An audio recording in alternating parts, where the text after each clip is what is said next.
à la commission de réforme. Un médecin désigné par le préfet assure la présidence donc, du conseil médical. Le secrétariat est placé donc, sous son autorité. Le centre de gestion assure le secrétariat du conseil médical pour les collectivités affiliées et non affiliées du département. Donc ça, pour ça, rien n'a changé. En cas d'absence d'un médecin président en séance, la présidence est assurée par le médecin remplaçant désigné ou à défaut par le plus âgé des médecins présents. Le conseil médical est saisi pour avis par l'autorité territoriale ou par l'agent.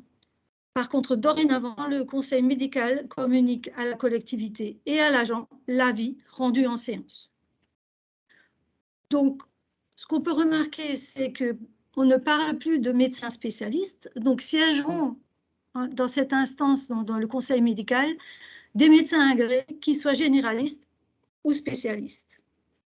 L'autre nouveauté, comme je vous le disais, c'est le fait que dorénavant, lorsque le conseil médical se sera réuni, l'agent sera destinataire, donc de l'avis rendu en séance. Concernant l'instruction des dossiers, les dossiers sont instruits par le président. C'est fondamentalement ce que se passait auparavant.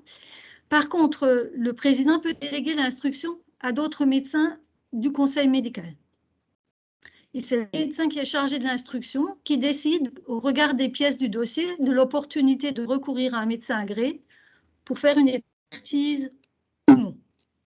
Bien évidemment, lorsque le médecin agréé qui est saisi pour une expertise rend un avis écrit, il ne peut ou il peut dorénavant assister au conseil médical avec voix consultative. Si ce même médecin est par ailleurs médecin traitant, il est tenu de se déporter. Donc là, pas de changement par rapport à ce qui existait auparavant. Ce qui change par contre, c'est que le conseil médical peut demander à entendre le fonctionnaire, ce qui n'était pas le cas auparavant. En formation plénière, le conseil médical dispose de tout témoignage, de rapport ou constatation propre à éclairer son avis, ce qui était déjà le cas auparavant lorsqu'on instruisait les dossiers d'accidents de service, maladies professionnelles. En formation plénière, le conseil médical peut demander donc à l'administration toute mesure d'instruction, enquête ou expertise qu'il estime nécessaire. Concernant les droits du fonctionnaire, donc le fonctionnaire a droit à consultation de son dossier, il peut lui présenter des observations écrites et fournir des certificats médicaux, il peut faire entendre par le conseil médical le médecin de son choix. En formation plénière, il peut demander à être entendu et il est informé des voies de contestation de l'avis rendu en formation restreinte. Dans tous les cas, le conseil médical peut demander à l'entendre. Il peut alors être accompagné ou représenté par une personne de ses choix. Le secrétariat du conseil médical informe le fonctionnaire à la date à laquelle son dossier sera examiné et de ses droits au moins 10 jours avant l'examen du dossier. Et à ce moment-là, le fonctionnaire pourra prendre connaissance de son dossier, mais également de l'expertise médicale qui aura été réalisée, ce qui n'était pas le cas au préalable. Le médecin du travail compétent est informé de la réunion et peut présenter donc des observations écrites ou assister à titre consultatif à la réunion. Donc là non plus, pas de changement par rapport à ce qui se faisait auparavant. Concernant les compétences, donc sur la partie gauche, vous avez les compétences qui étaient exercées auparavant, donc jusqu'au 13 mars 2022. Sur la partie droite, les compétences exercées actuellement. Donc, sur la première ligne, on voit la prolongation du congé de maladie au-delà de 6 mois consécutifs. Donc, jusqu'à présent, les collectivités saisissaient donc, le secrétariat du comité médical. Ça ne sera plus le cas. Donc, tous les arrêts de travail en maladie ordinaire au-delà de 6 mois ne sont plus gérés au niveau donc, du conseil médical. Le conseil médical donne un avis sur l'octroi d'une première période de CLM. Je mets toujours le congé grave maladie avec le CLM puisque c'est la même configuration ou sur le CLD. Le conseil médical donne un avis sur le renouvellement du CLM, du congé grave maladie ou du CLD après épuisement des droits à rémunération à plein traitement. Je reviendrai sur chacun des congés ultérieurement. Donc, ce qui induit, c'est que pour tout autre renouvellement, pendant un congé longue maladie, longue durée, le conseil médical n'est plus saisi. Le conseil médical est saisi pour la réintégration à l'expiration des droits à maladie ordinaire, CLM, congé grave maladie, CLD. Donc, je dis bien à l'expiration des droits.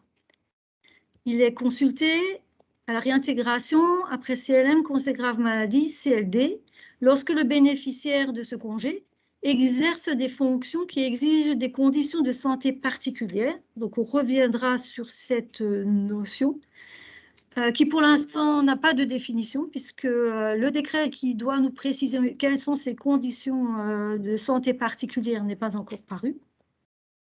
Mais également, le conseil médical se prononce sur la réintégration après un CLM ou un CLD d'office.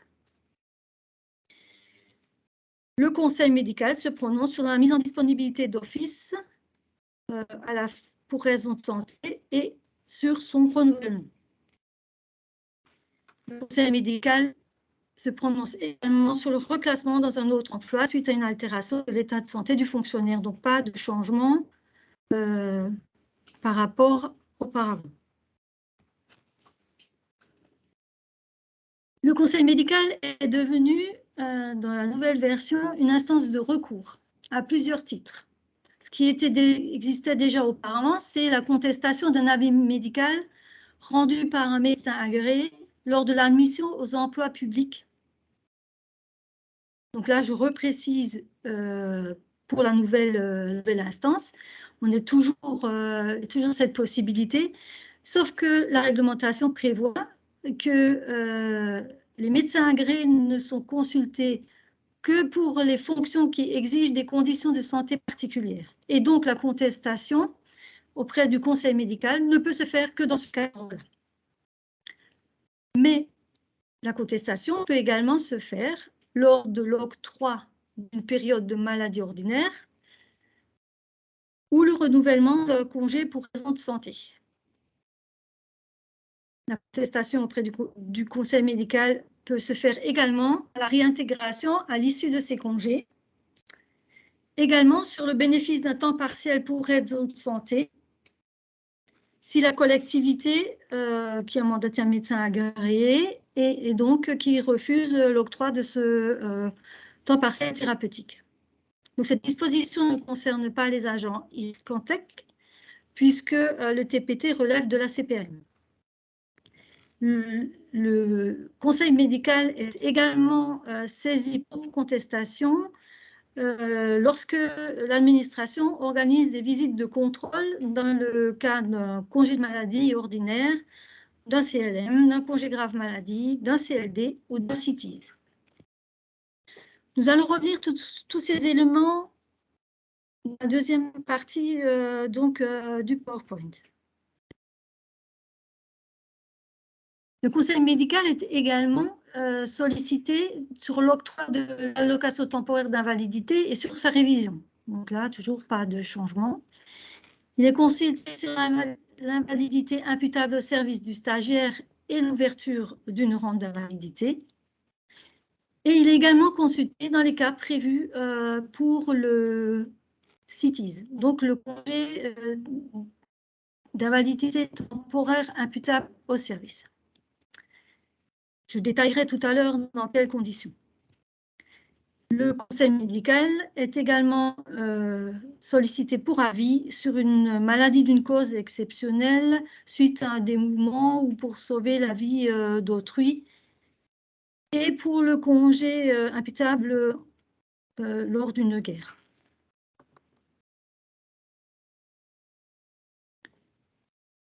Le conseil médical n'est plus sollicité pour l'allocation d'invalidité temporaire. En fait, le versement de cette allocation temporaire cet versement de cette allocation d'invalidité temporaire, à ne pas confondre avec l'allocation temporaire d'invalidité, est fait au vu de la décision de la CPM. C'était déjà le cas auparavant, il fallait recueillir l'avis de la CPM et après passer en commission de réforme pour l'octroi de cette allocation.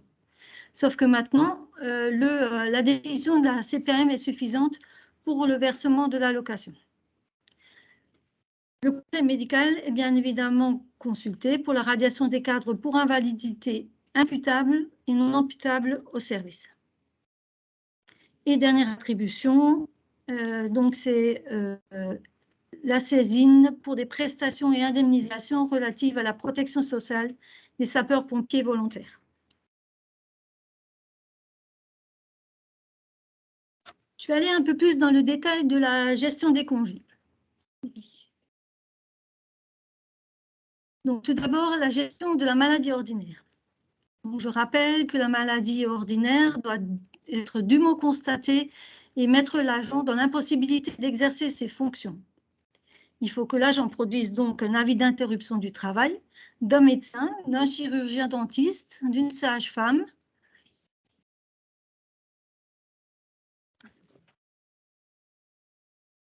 Est-ce que la présentation se passe bien? Parce qu'on me signale que...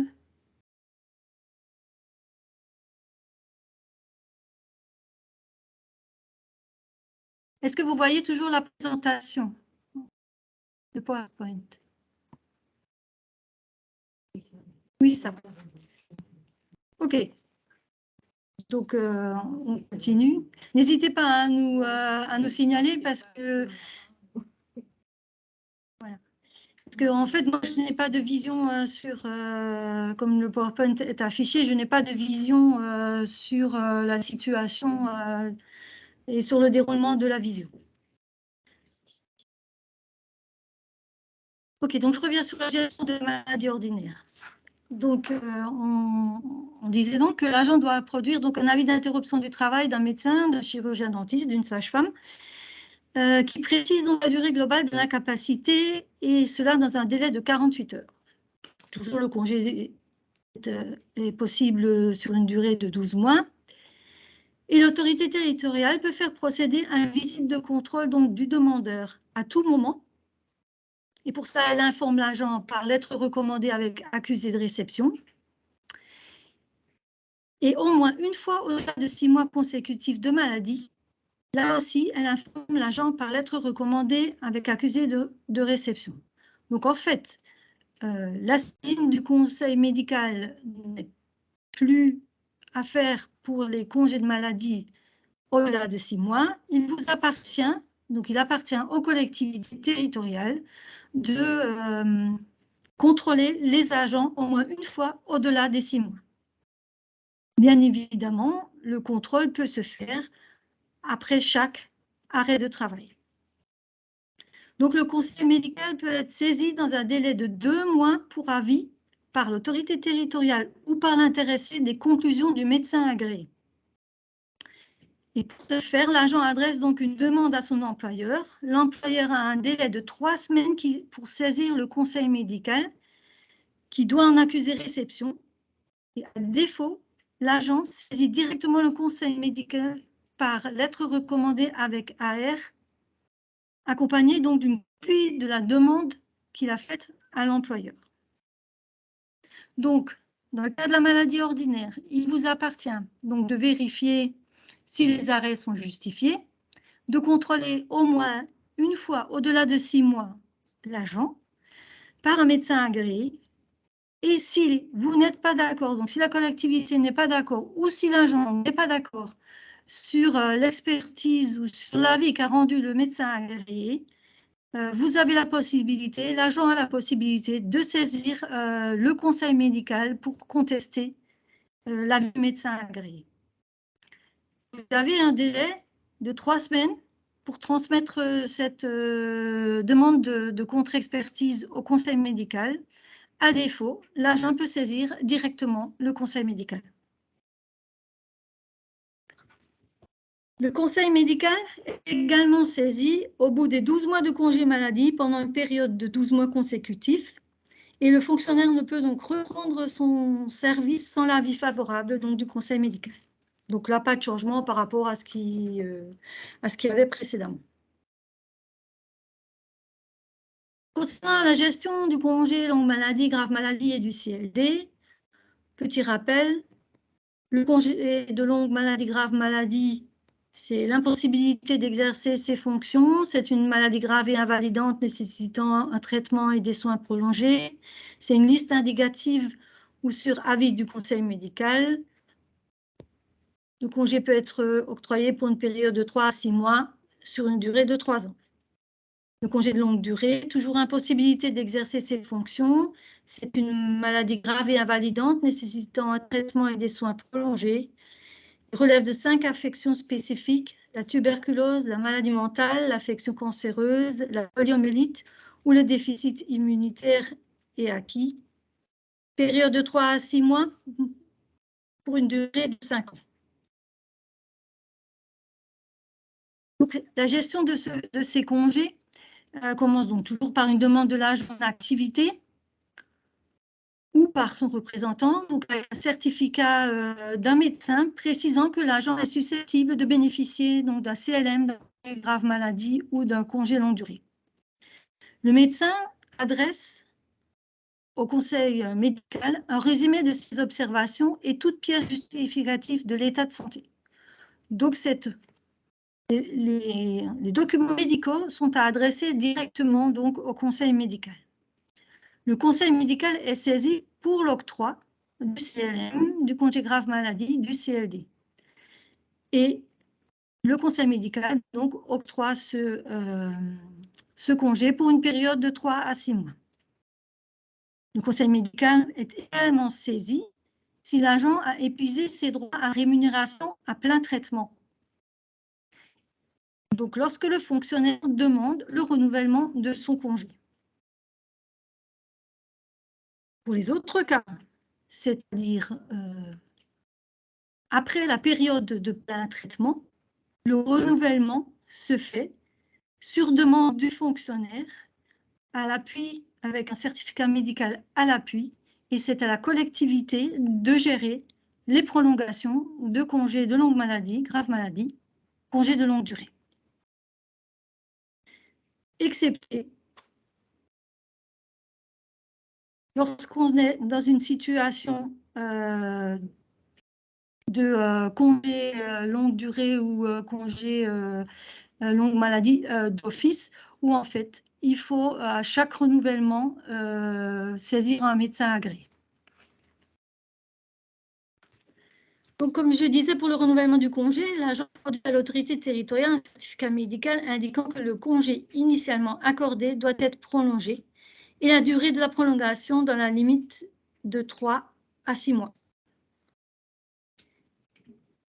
Et ce qu'il faut noter, c'est qu'à l'expiration d'une période, si le fonctionnaire ne continue de percevoir son traitement que s'il a présenté une demande de renouvellement. Donc, dans l'attente de la décision, si le fonctionnaire ne présente pas de demande de renouvellement, on lui suspend son traitement. Donc, l'autorité territoriale peut procéder à une visite de contrôle du demandeur. Donc, à tout moment, toujours pareil.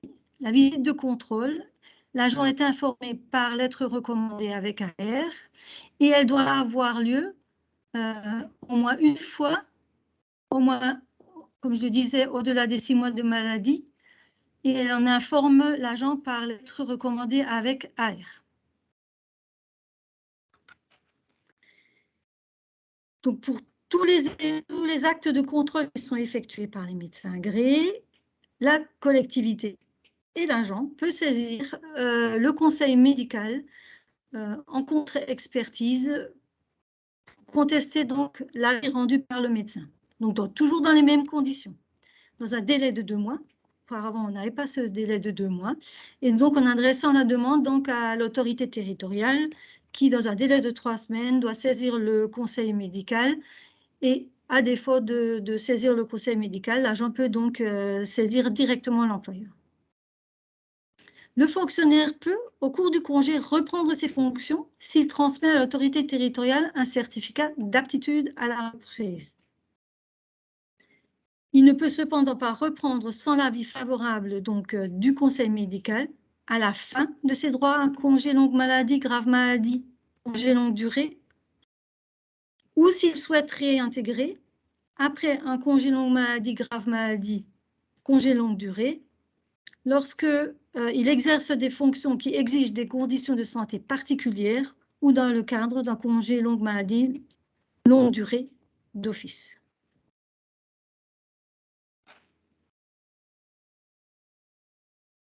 Je rappelle juste que c'est que le congé de longue maladie, longue durée d'office, c'est lorsque l'autorité territoriale estime au vu d'une attestation médicale ou sur le rapport des supérieurs d'un fonctionnaire que celui-ci se trouve dans une situation de congé longue maladie longue durée, il saisit le conseil médical pour avis et en informe le médecin du travail qui lui transmet un rapport au médecin du conseil médical. Donc ce congé est accordé dans les conditions qu'on vient de définir. L'autorité territoriale fait procéder à l'examen médical de l'intéressé par un médecin agréé à l'issue de chaque période de congé et à l'occasion de chaque demande de renouvellement. Et donc, comme je vous disais, le fonctionnaire ne peut reprendre son service sans l'avis favorable du conseil médical. Pareil, je l'ai remis dans la diapositive. Les délais de recours contre l'avis du médecin agréé s'appliquent également dans cette situation. Concernant le congé pour invalidité temporaire imputable au service. Donc, je ne vais pas revenir sur les modalités de déclaration et de gestion, puisque le centre de gestion a fait une circulaire, c'est la circulaire 10-2019 sur les accidents et maladies professionnelles, concernant l'agence CNRACL. Et donc, je précise juste dans quel cas le conseil médical est saisi. Donc, il est saisi sur l'imputabilité d'un accident si la présomption est contestée. Donc, lorsqu'une faute personnelle ou toute autre circonstance particulière est potentiellement de nature à détacher l'accident du service. Le conseil médical est saisi lorsqu'un personnel du fonctionnaire ou toute autre circonstance particulière étrangère, notamment nécessité de la vie courante, est potentiellement de nature à détacher l'accident du service. Ça concerne essentiellement l'accident du trajet. Et le conseil médical est saisi pour toute maladie ne bénéficiant pas, donc maladie professionnelle, ne bénéficiant pas de la présomption, c'est-à-dire toutes les maladies qui ne remplissent pas les conditions du tableau ou qui sont hors tableau de maladie professionnelle, donc en référence au Code de la sécurité sociale. Le conseil médical est également saisi pour la détermination du taux d'IPP minimum pour les maladies contractées en service et qui sont hors tableau.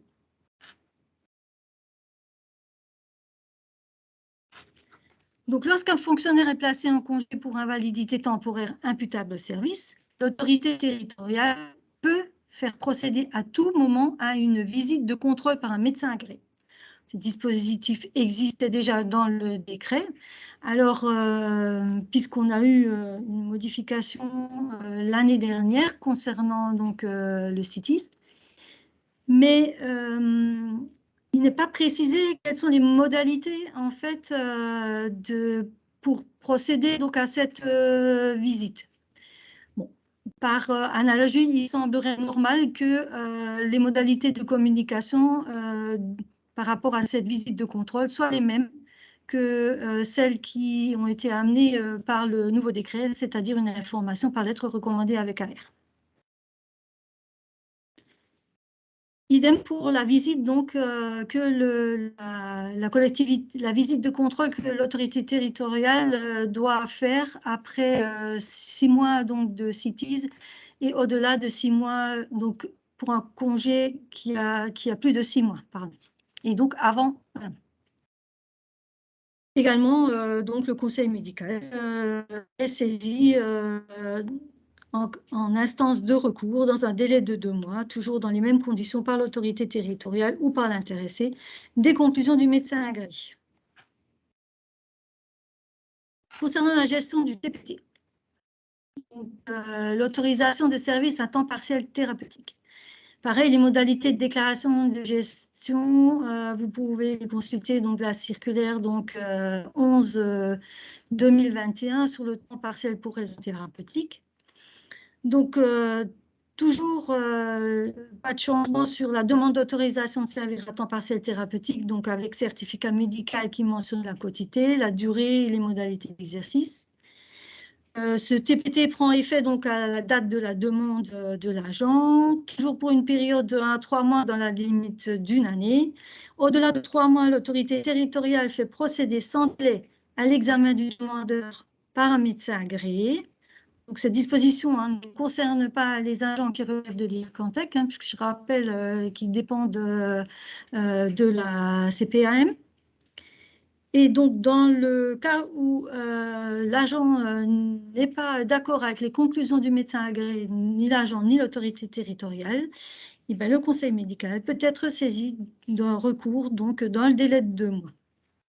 Toujours dans les mêmes conditions que précédemment, donc avec une obligation pour la collectivité de saisir dans les 3 semaines. Sinon, l'agent peut donc saisir directement le conseil médical par lettre recommandée avec AR.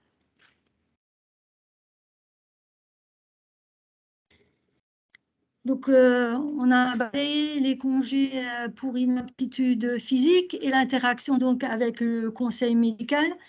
Le décret qui est intervenu donc le 13 mars a également modifié donc les compétences et l'organisation du conseil médical supérieur. Donc, comment s'exerce le recours devant le conseil médical supérieur? Donc, c'est l'avis du conseil médical rendu en formation restreinte, uniquement en formation restreinte, c'est-à-dire ce qui correspondait donc avant au conseil médical, qui peut être contesté devant le conseil médical supérieur, donc par l'administration ou le fonctionnaire intéressé. Et ce qui est nouveau, c'est qu'on est enfermé donc dans un délai. Donc, depuis le 14 mars, c'est dans un délai de 2 mois à compter de la notification que cette contestation est possible. Donc, la contestation est présentée au conseil médical départemental qui la transmet au conseil médical supérieur et en informe le fonctionnaire et l'administration. Alors, cette procédure, je l'ai notée, est à confirmer avec les services du préfet, puisque jusqu'à présent, nous avions une pratique dans le département, c'est que nous exercions une contre-expertise en local avant de faire une saisine du conseil médical supérieur. En fait, je l'ai noté un peu plus loin, le conseil médical supérieur ne se prononce que sur les pièces qui lui sont transmises et il peut faire procéder à une expertise en local. Donc, pour éviter que le dossier revienne du conseil médical supérieur au conseil médical départemental, la pratique voulait dans le département que nous faisions une contre-expertise en local.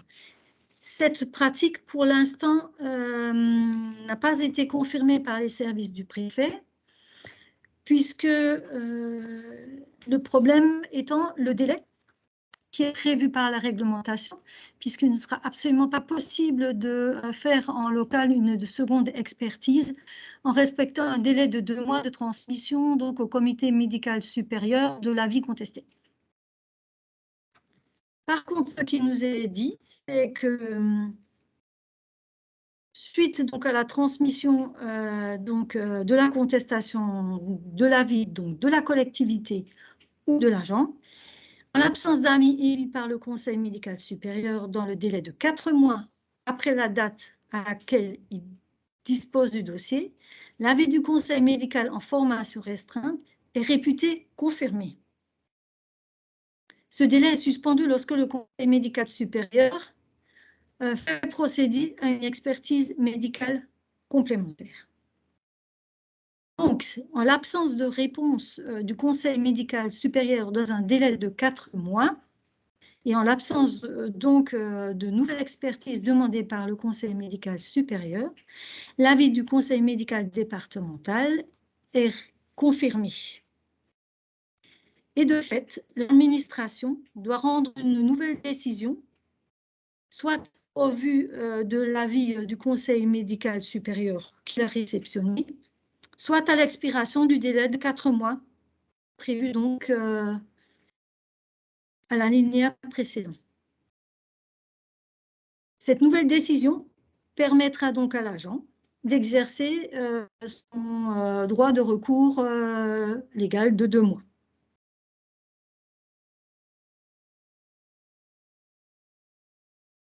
Un petit mot sur la gestion de l'aptitude. Et comme vous le voyez sur ma diapo, il y a marqué interrogation. Alors, puisque les textes sont venus également modifier les conditions d'accès au statut de fonctionnaire. Puisque maintenant, il est précisé, le cas échéant, s'il ne remplit pas, compte tenu des possibilités de compensation du handicap, les conditions de santé particulières exercées pour l'exercice de certaines fonctions relevant du corps ou du grade d'emploi auquel il a accès, en raison de risques particuliers que ces fonctions comportent pour les agents ou pour les tiers ou des suggestions que celles-ci impliquent, en fait, les médecins agréés ne sont plus consultés pour l'aptitude à l'entrée dans la fonction publique. Donc, c'est les statuts particuliers qui viendront fixer les conditions de santé particulières pour chaque statut particulier. Et c'est un décret qui fixera donc ces conditions particulières. Et à ce jour, le décret n'est pas paru. Donc, en résumé, actuellement, vous envoyez toujours un fonctionnaire chez un médecin agréé pour qu'il vérifie son aptitude à l'entrée dans la fonction publique. À partir du moment où le décret vient préciser les conditions particulières, les conditions de santé particulières dans les différents statuts, uniquement le médecin sera consulté pour ces statuts particuliers.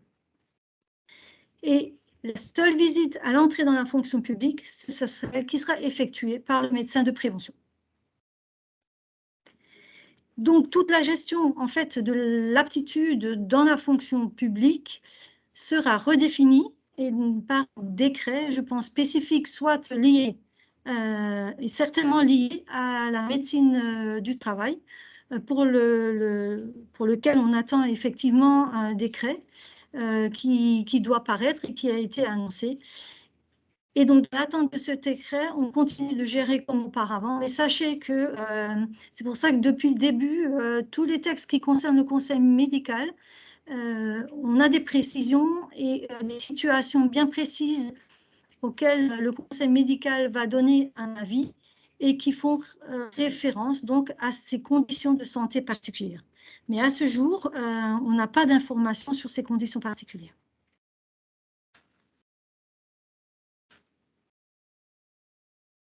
Autre petite interrogation qu'on s'est posée au centre de gestion, puisque le décret 87 précise maintenant dans son article 1 que lorsque l'intervention d'un médecin agréé est requise, donc en vertu donc, des dispositions du décret 87, donc tout ce qu'on vient de voir sur le contrôle de l'administration, qui soit à son initiative ou prévu par les textes, l'autorité territoriale peut se dispenser d'y avoir recours si le fonctionnaire intéressé produit sur la même question un certificat médical émanant d'un médecin qui appartient au personnel enseignant et hospitalier, un centre hospitalier régional faisant partie d'un centre hospitalier et universitaire ou d'un médecin exerçant dans un établissement public de santé.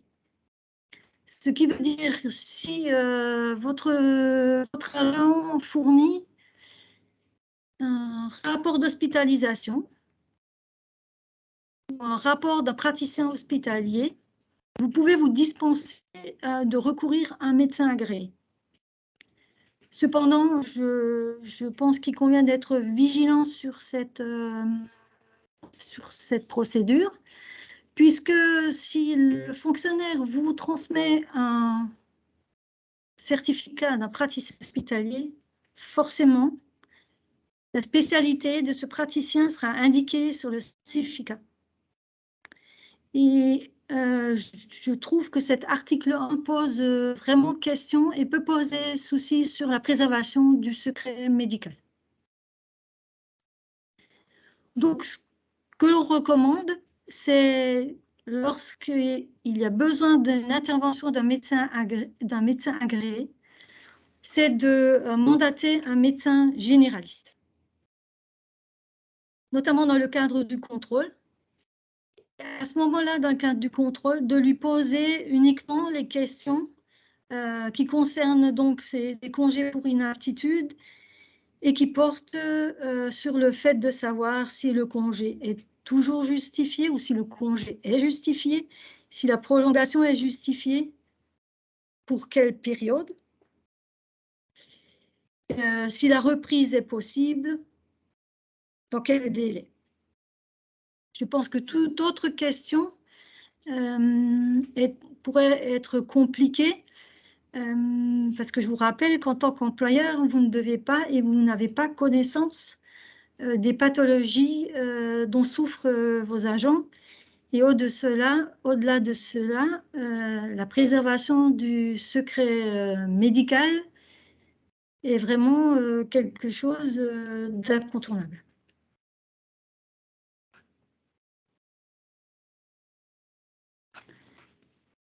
Donc, je voulais vous parler également des outils qu'on met en place au niveau du centre de gestion. Dans le mail qu'on vous a envoyé, vous avez eu un lien vers la nouvelle fiche de saisine donc, du conseil médical qui a déjà été modifiée. Donc, vous allez la retrouver sur le site internet puisque, comme vous l'avez compris, le décret est sorti il y a 15 jours et donc tout ce qu'on vous a présenté ici, c'est une analyse très rapide de ce décret qui vise à vous donner toutes les informations les plus urgentes et les plus pratiques dans la gestion des congés, hein, puisque d'application depuis le 14 mars.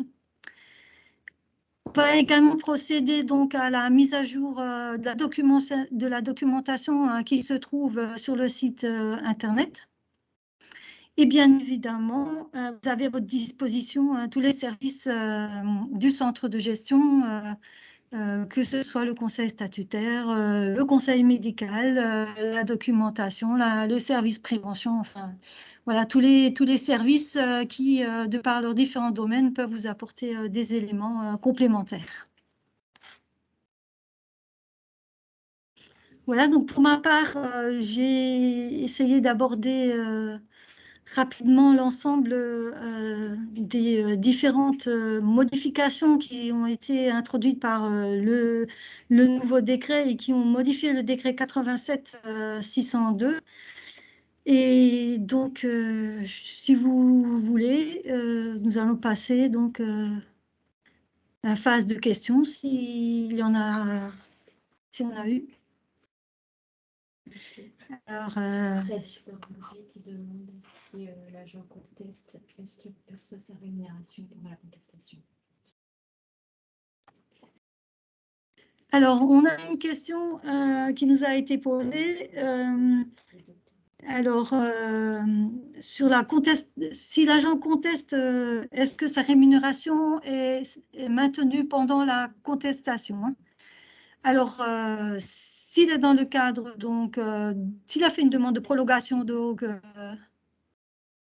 plus précisément, s'il conteste sa reprise, c'est ça? Oui. Pardon. Donc, alors, s'il est dans le cadre donc de CLM et s'il a fait une demande de renouvellement, oui, c'est prévu par le texte. S'il n'a pas fait de demande de renouvellement, de toute façon, la rémunération, il l'a déjà plus. Et sinon, je pense qu'on applique la jurisprudence. Il reste dans la position dans laquelle il est, dans l'attente de la décision qui est rendue donc, par le conseil médical.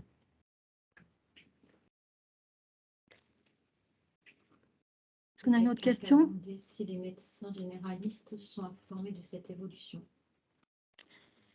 Alors, la question a été posée pour savoir si les médecins généralistes, généralistes ou spécialistes sont informés de ces évolutions. Donc, je rappelle que le conseil médical, c'est une instance qui relève donc du préfet. À ce titre, je ne sais pas si les services de préfet ont l'intention de faire une information. Mais voilà, nous, à notre niveau, on n'a pas prévu de le faire, mais en tous les cas, on a régulièrement des médecins donc, au téléphone et on les informera bien évidemment de ces modifications. Pour les médecins de prévention. Alors, idem pour les médecins de prévention, non pas l'information pour l'instant, mais nous avons prévu de faire une information spécifique aux médecins de prévention. Alors, pas tout de suite, d'ici, je pense, 1 mois ou 2, en espérant également avoir la modification du décret sur la médecine de prévention, qui, à cette occasion, s'appellera médecine du travail.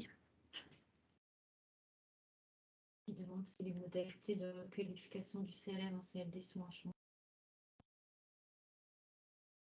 Alors, on nous demande si les modalités de requalification du CLM en CLD sont inchangées. Au départ, le projet de loi prévoyait la suppression du CLM, ce qui n'a pas eu lieu. Donc, effectivement, au bout d'1 an, l'agent qui est en CLM a toujours son droit d'option. Soit du maintien en CLM pour 3 ans, soit de demander donc son CLD. Et s'il demande son CLD, la période de CLD revient au premier jour du CLM.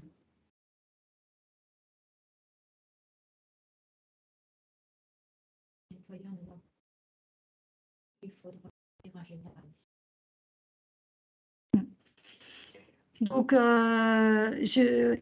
il y a un autre commentaire qui est dans l'espace de discussion. Effectivement, pour ne pas connaître la pathologie dont l'agent souffre, la seule solution, c'est de faire appel à un médecin généraliste agréé.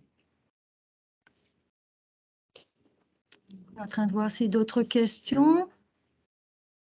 L'assureur peut-il gérer les prolongations de CLM pour la collectivité, madame? Alors, on a une demande concernant les assureurs des contrats statutaires. Donc,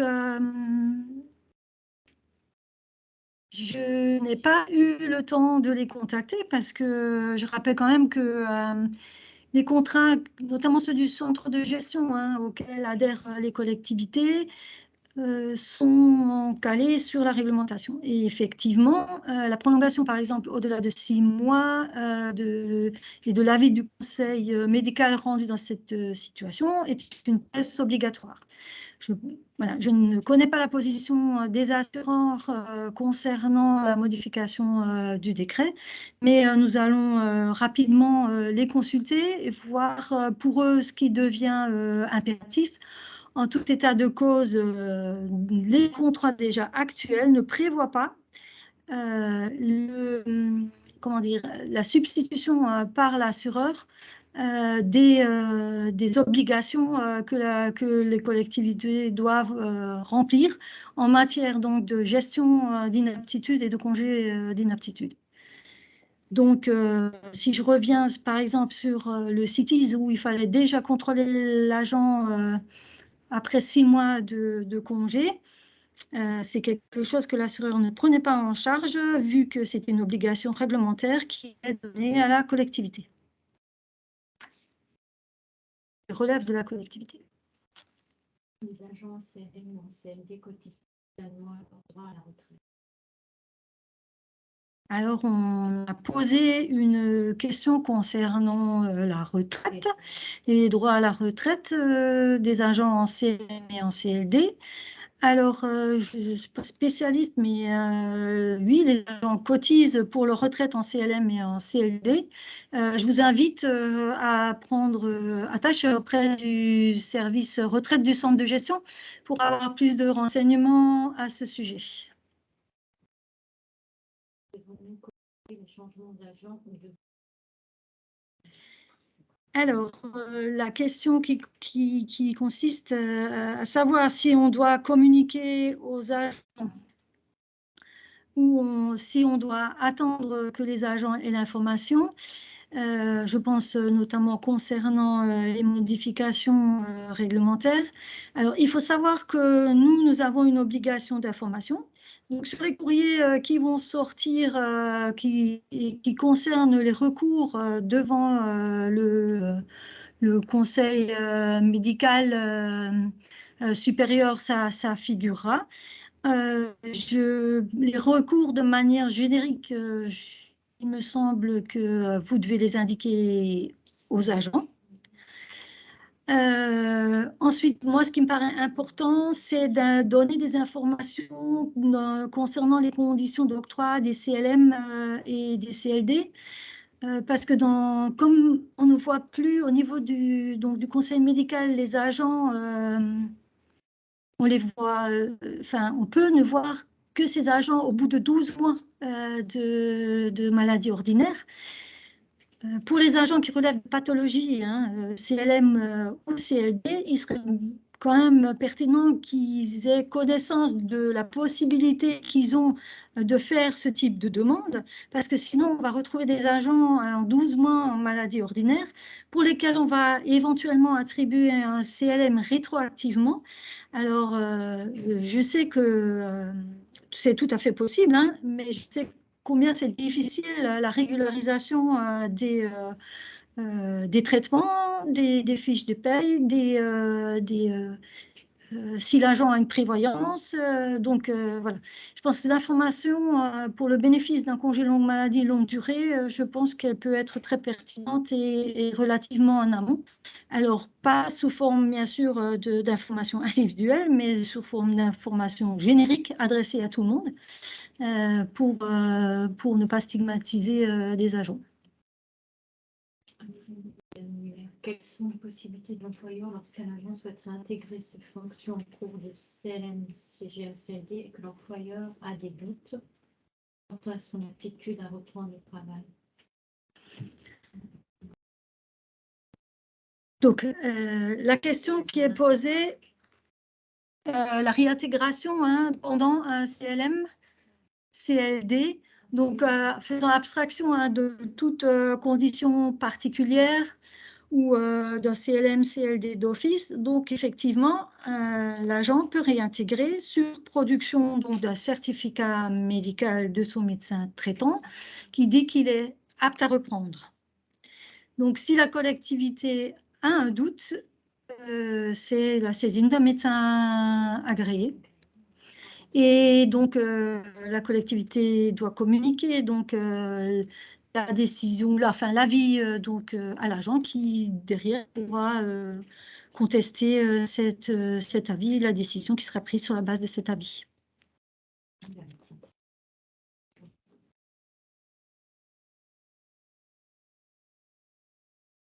Est-ce qu'il y a d'autres questions?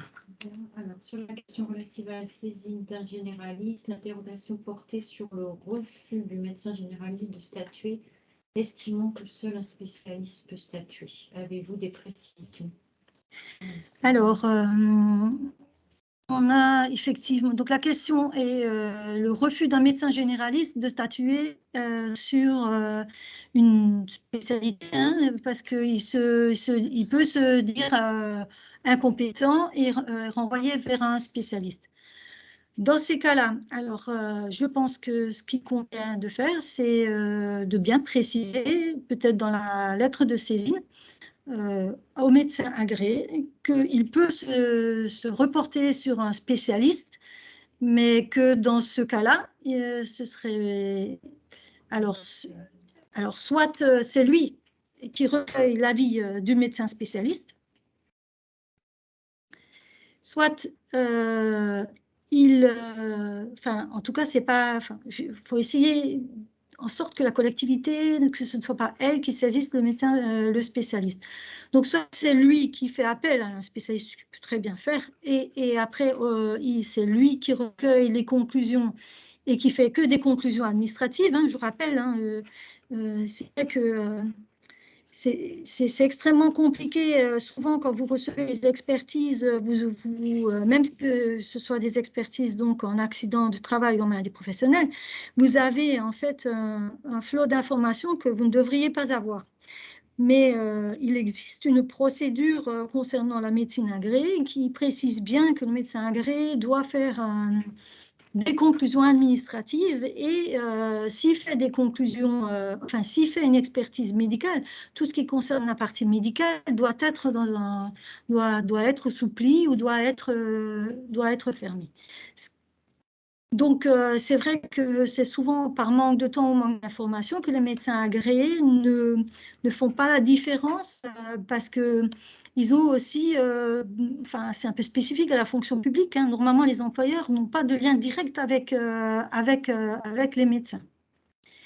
Ce qui peut être envisagé aussi, je réfléchis hein, en même temps que je vous parle, c'est que vous saisissez un médecin agréé généraliste et que celui-ci saisisse ou écrive au conseil médical, parce que c'est possible aussi. Je veux dire qu'on est d'un côté, on connaît d'un côté, en fait, les conclusions qui arrivent à la collectivité et que l'expertise arrive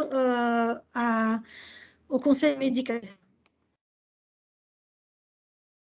Oui, je sais que ce ne sera pas facile à gérer, mais je pense que voilà, c'est un autre moyen pour préserver donc le secret médical des expertises qui sont réalisées.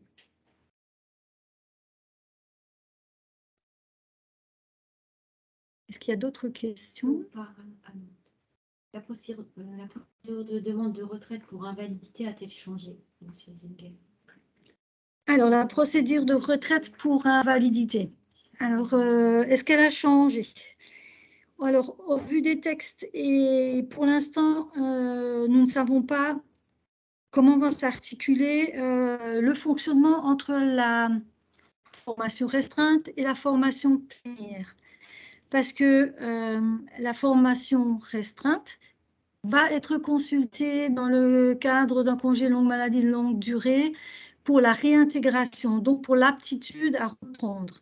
Mais si elle constate qu'il y a une présomption possible d'inaptitude, en fait, le dossier est réorienté en formation plénière. Donc, l'articulation entre les deux, hein, pour nous, elle n'est pas encore très claire. En tout état de cause, l'objectif, c'est de simplifier la procédure de saisine. Donc, voilà. Je pense que ce qu'on faisait jusqu'à présent, c'est-à-dire le dossier qui était préalablement au comité médical et qui allait en commission de réforme, globalement, ça va être un peu la même procédure, sauf qu'il n'y aura plus de demande à faire entre les deux, vu que c'est qu'une seule instance qui va se prononcer. Et en même temps que donc, cette formation plénière qui sera réunie se prononcera, il semblerait qu'à l'issue d'un congé longue maladie, qu'elle va également envisager la partie reclassement, PPR, et donc l'inaptitude définitive pour la mise à la retraite pour invalidité. Donc voilà ce que je peux vous dire pour l'instant.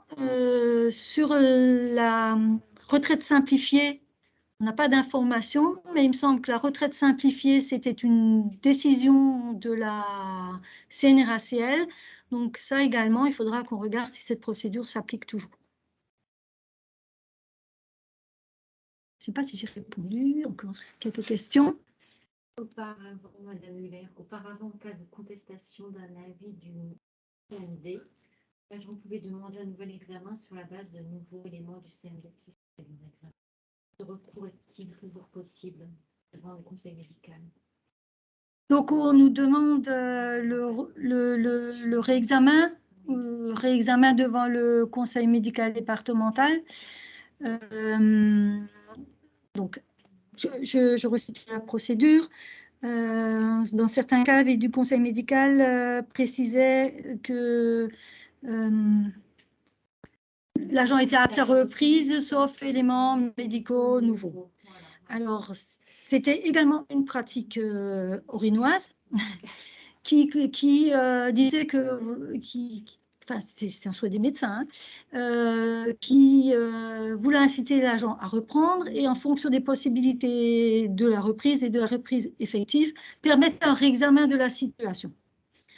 Donc, c'est comme la contre-expertise en local, je ne suis pas en mesure à ce jour de vous dire que ce sera toujours possible, puisque, je réexplique, c'était des pratiques locales, bien évidemment encadrées par le comité médical supérieur, puisque ça a évité au comité médical supérieur une expertise complémentaire. Et donc, on attend le retour du comité médical supérieur, également des services du préfet, pour voir si on pratique toujours de la même sorte. Cependant, pour moi, ce qui me pose problème, c'est les délais. Dans les délais de recours qui auparavant n'existaient pas et qui maintenant sont bien fixés par la réglementation, notamment le délai de 2 mois. Qui, dans le cadre de réexamen, ne serait pas tenable. Donc tout ça, on vous précisera ultérieurement. Alors peut-être d'ici la fin de la semaine prochaine, nous aurons déjà quelques éléments, on complétera le PowerPoint et sinon, en fait, on fera une nouvelle information via un mail qu'on vous adressera sur les pratiques qui seront mises en œuvre en lien donc avec les médecins. Une question encore? Madame Muller qui revient sur l'histoire des comptes avec le généraliste pouvait saisir le spécialiste. Elle dit que ce serait le médecin généraliste qui saisirait le médecin spécialiste en interrogation et qui convoquerait l'agent et qui retranscrirait les conclusions à la collectivité.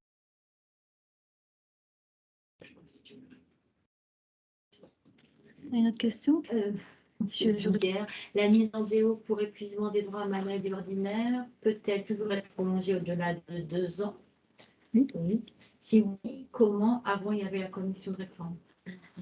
Alors, la DO, la disponibilité d'office pour raison de santé, donc c'était 1 an, renouvelable 2 fois et éventuellement une 3e fois exceptionnelle. Et donc, le dernier renouvellement, c'était la commission de réforme. Donc, maintenant, c'est de la compétence donc, du conseil médical et du conseil médical restreint.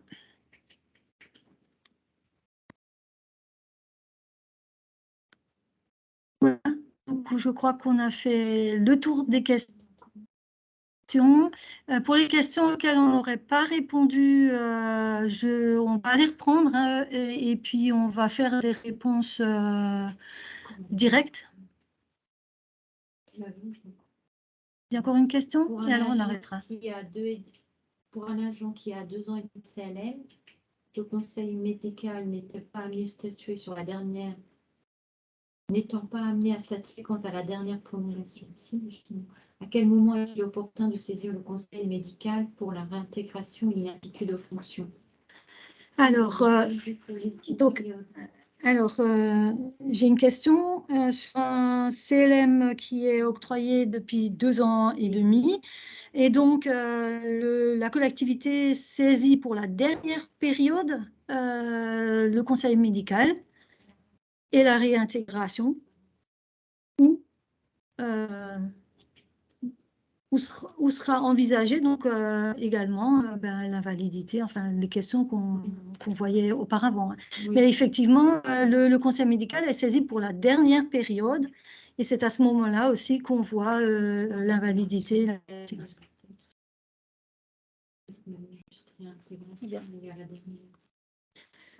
Bon, je vous proposais de rester là.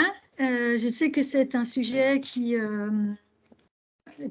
pose question parce que effectivement Alors, le rôle des collectivités est renforcé, notamment dans la gestion des congés maladie, et est aussi plus encadré. Je rappelle, l'objectif de cette réforme, c'est, alors je ne veux pas dire simplifier, hein, parce que ce n'est pas le cas, mais de faciliter, de réduire les délais et pour que les collectivités se posent moins de questions, de savoir quelle instance elles vont saisir. Donc, sachez qu'on reste à votre disposition et je remercie tout le monde et je vous souhaite une bonne après-midi. Merci à tous. Au revoir.